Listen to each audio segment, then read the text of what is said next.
Hi everybody, let's start our review lessons 3 and 4 e hoje o assunto é Past Perfect Continuous. Vamos lá? Bom, nas lições 3 e 4 nós estudamos o Past Perfect Continuous, um tempo verbal bastante utilizado também, principalmente nas narrativas no passado, e que é muito parecido com o que a gente viu nas lições 1 e 2, que é o Present Perfect Continuous. Ou seja, estrutura Perfect Continuous é aquela que nos lembra uma formação com verbo to have, um been e um verbo com ing, ok? Só que agora a gente vai falar dela no passado.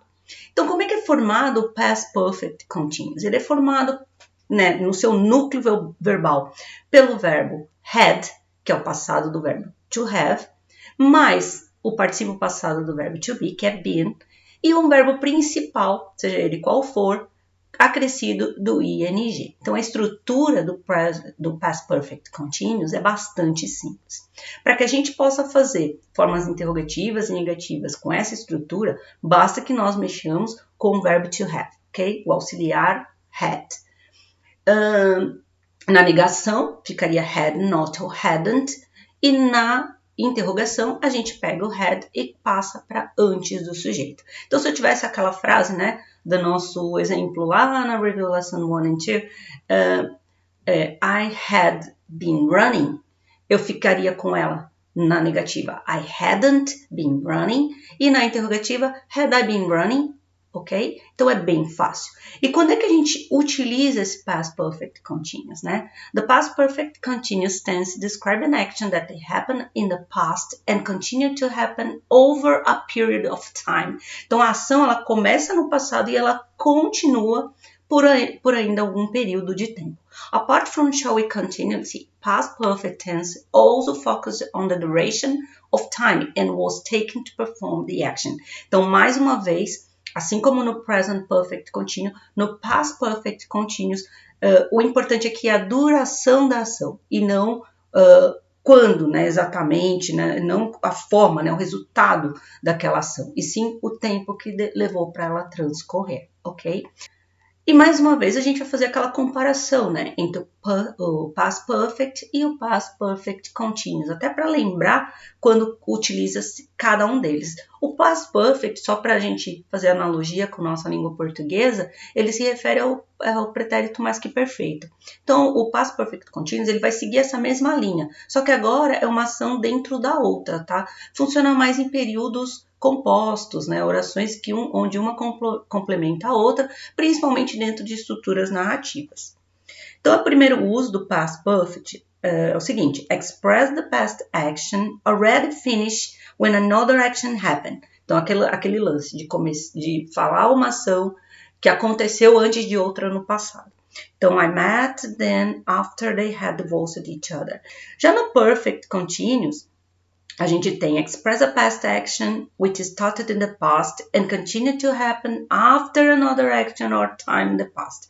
Então, ele expressa uma ação, começou no passado e continua a acontecer antes de uma outra ação que também estava no passado. Então, Sarah had been working here for 2 weeks when she had the accident.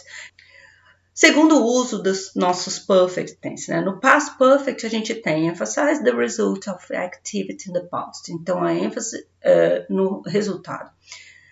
I had been to London twice by the time I got job in New York. Então, já o past perfect continuous emphasize the duration of an activity in the past. Então, the duration, a duração é mais importante do que o resultado.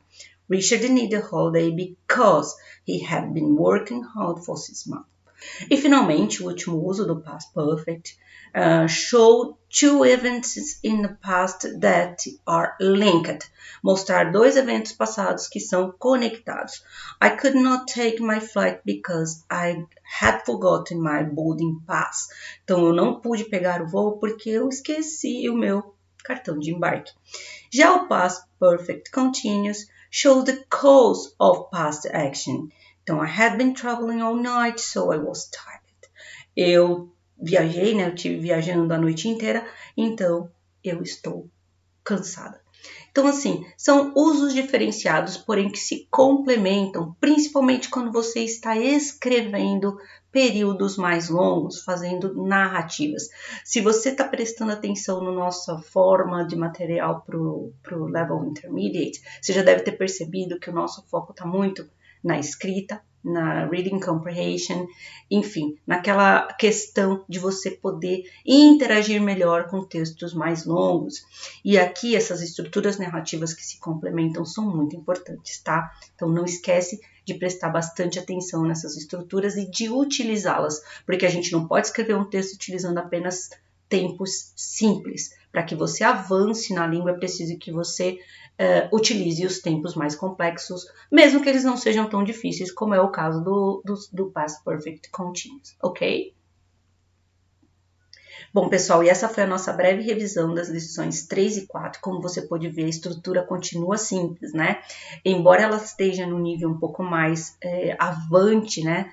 Com relação ao que a gente vem estudado, já são estruturas migrando já para aquele entre o Upper Intermediate e até sendo mais utilizadas nos níveis mais avançados de comunicação, elas são fáceis, né? São estruturas compostas por tempos verbais que nós já estudamos exaustivamente, portanto, devem estar solidificados na nossa memória aí com relação a estruturas gramaticais da língua inglesa. Okay? Então, no nosso material você tem mais exercícios, você tem as dicas, você tem as atividades de fixação. Então, não deixa de conferir tudinho, fazer a sua parte, que eu tenho certeza que você está indo cada vez mais longe, ok? Thanks for watching e see you soon in the next review lesson, ok? Bye bye.